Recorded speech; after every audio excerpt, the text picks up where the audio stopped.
The other thing is, when with my group, when we try to look at some units, there's some units that really we found like this unit very relevant at this time. Is there a possibility that we can merge this and just come up with, so maybe you can give us what really comprises of a complete course unit? How should we, because what should be the area of focus? Some items really still very relevant in our context. So maybe his experience can be very relevant in rating out some courses and provide that. Just a moment. There is this aspect of the IT component in some programs. I did not get it well. Could you please repeat that? Yes, okay. Maybe we can do some management programs. We were requested that we should try to make them relevant to the IT system where we are. And so one of the questions we were facing was what percentage of IT should we really have in the management program to make it relevant in this in our sector?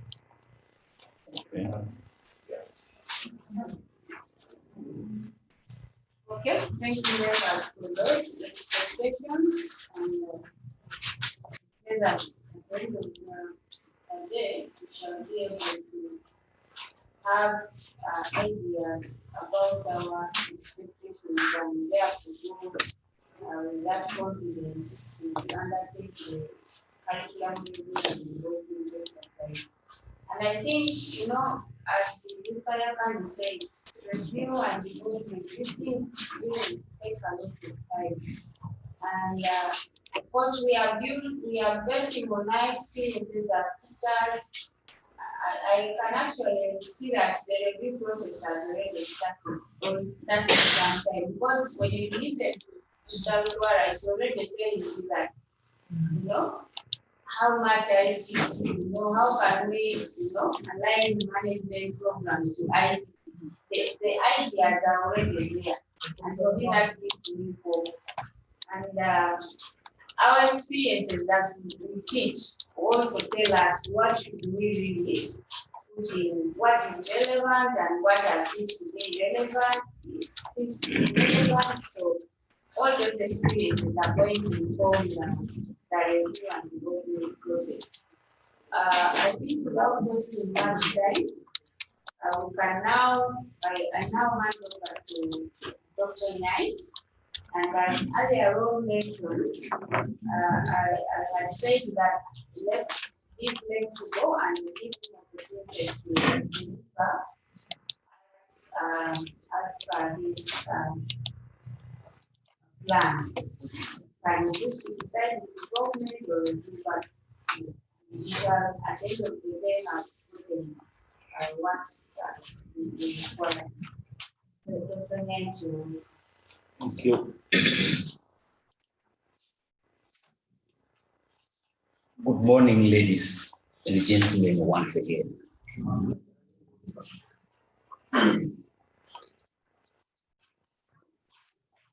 We are going to have a look at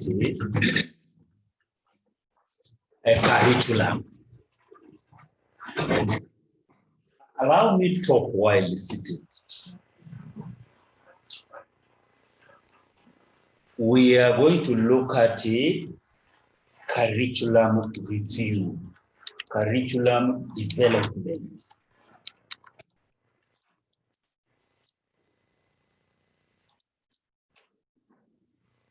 And in our discussion, I will also be taking you through the tool that we normally use in program assessment.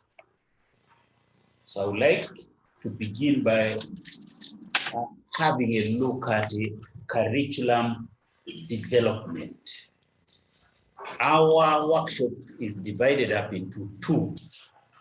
There is a component of the curriculum.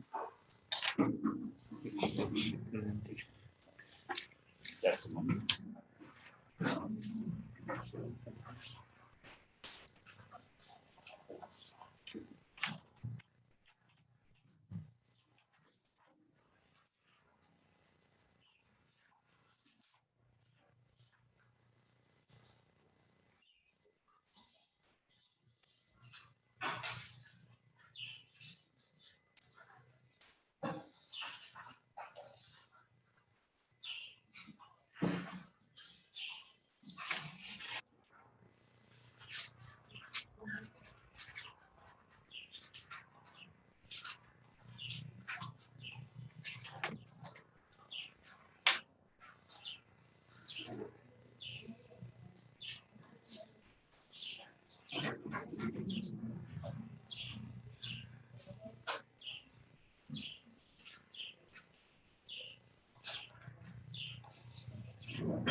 We are going to have a look at the curriculum development. And in our discussion, we shall be focusing on some of the questions you have raised. And before I start my presentation, I would like to agree with the members. How should the presentation be? We have a scenario whereby if a member happens to get something really tickling you, you raise it up, we discuss, then we progress. Or you allow me to talk up to the end, then we have a discussion. Which one do you prefer? First one is better, correct? So as I present, we should also be addressing some of those issues. What has happened?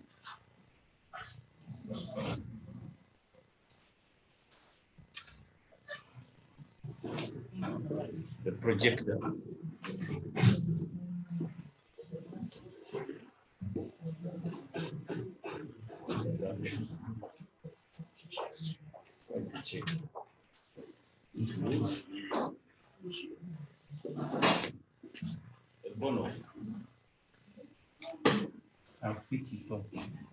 So as we are waiting for the technology to be put right, I have some key things that I would like to share with you. The academic register hinted some of these things. In my presentation always, I prefer beginning by raising 4 pertinent questions. Question 1, why are we gathered here today? Why are we here today? That is my question 1. Question 2, where are we? You know the purpose of this workshop. Where are we in terms of that? In terms of curriculum development, where are we? In terms of curriculum review, where are we? Question 3, where do we want to go? Where do we want to go? Do we know where we want to go? Then lastly, question 4, how do we get there? Is it possible for you to get there when you don't know how to get there? The answer is no. So that is the reason why we are here. We're going to look at curriculum development. We're going to look at curriculum development.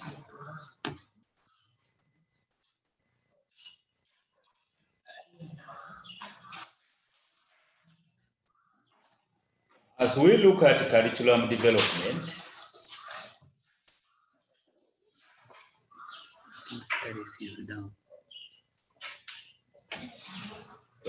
try to check the project.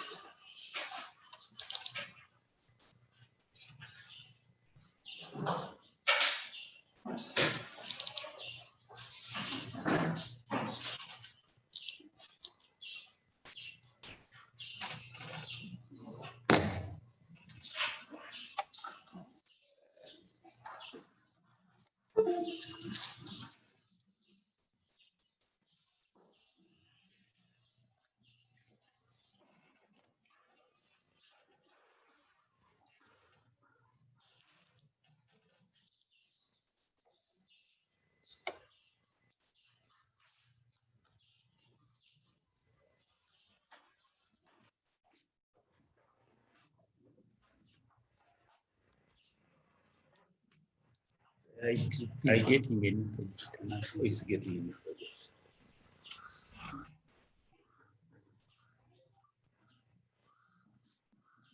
So as we are waiting for the technology, we can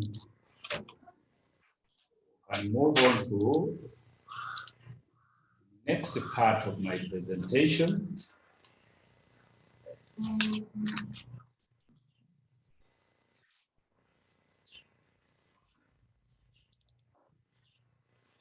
When you are looking at curriculum development, it's very important for you to understand the learners, to understand the society, to understand the needs of the community, the needs of the industry as you develop the curriculum.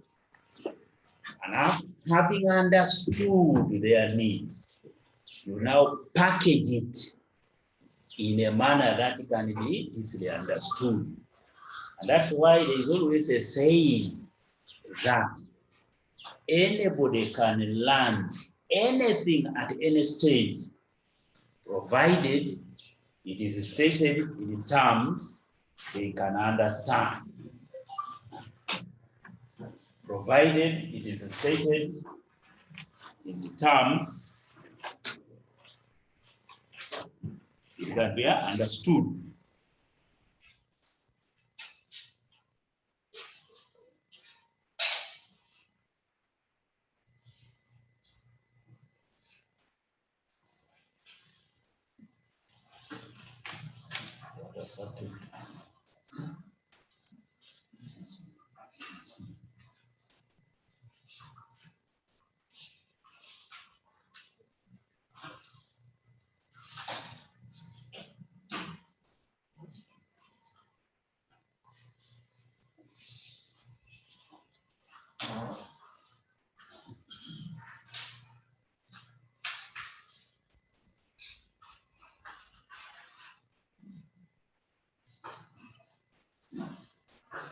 You know the challenge we have.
Maybe wait for another project.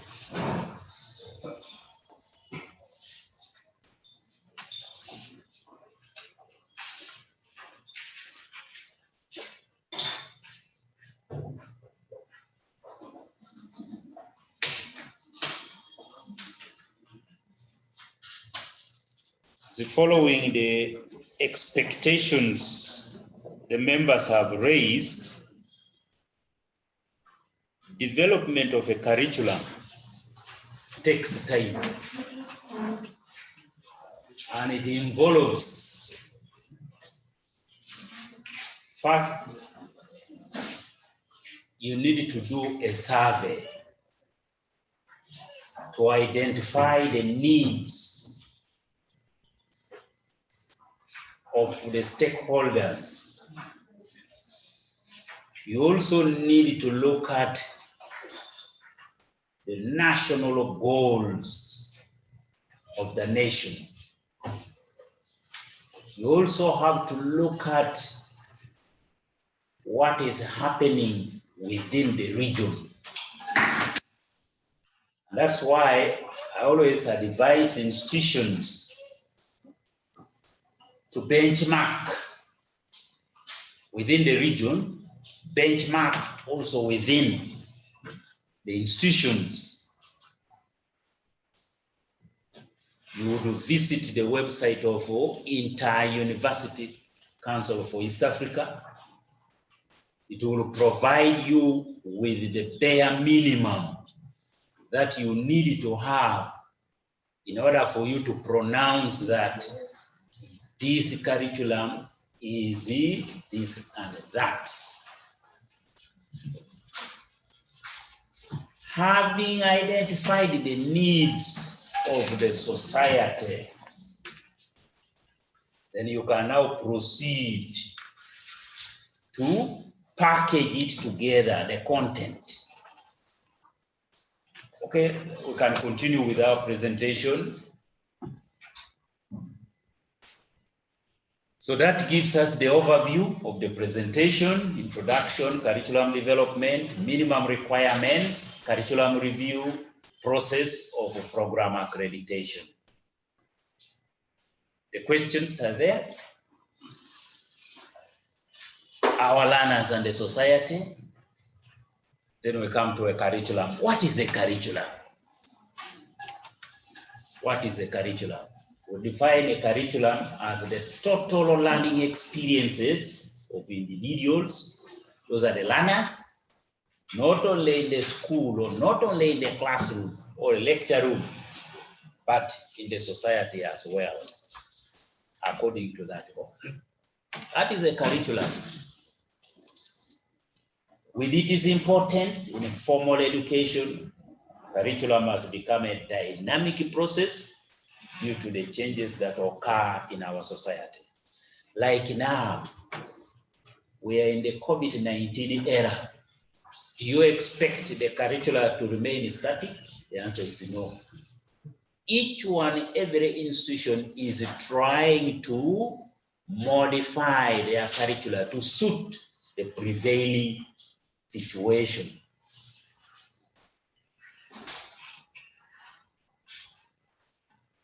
Why develop a curriculum? Is it possible for you to teach without having a developed curriculum? I strongly believe that is what is happening in some of these institutions. Yeah. You look at what the students are learning, you cannot follow. It is important for you to develop a curriculum as a way of providing guidance to the learning process. Once the learning process is not clear, then do not expect learning to take place. B, to inform the public. Outside there, the public is very much interested in knowing what is taking place in the institutions. So if you don't have what to showcase, how will they know what you are doing? The clients, the students to be, will get to know of what to apply for by looking at the curriculum. Then also for ease of comparability, institutions do benchmarking within and without. So it is important that you have something tangible that can be looked at, and from there you can gauge whether you have a better curriculum or you have a curriculum which is incomplete.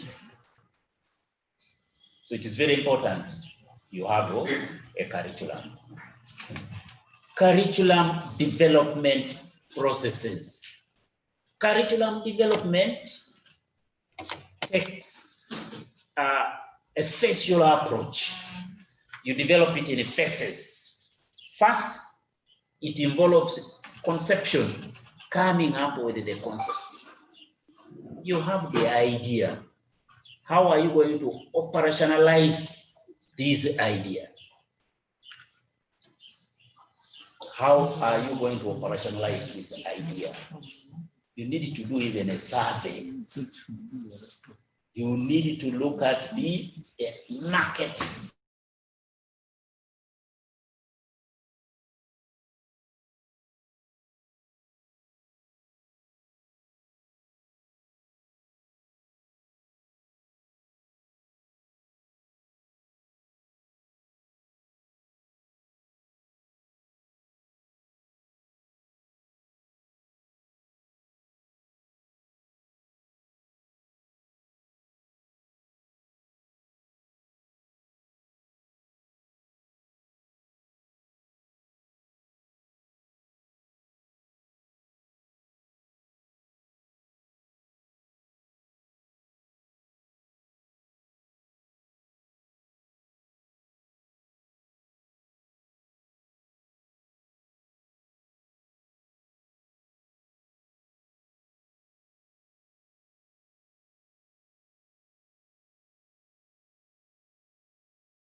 I did took part in the harmonization of IT-related curricula.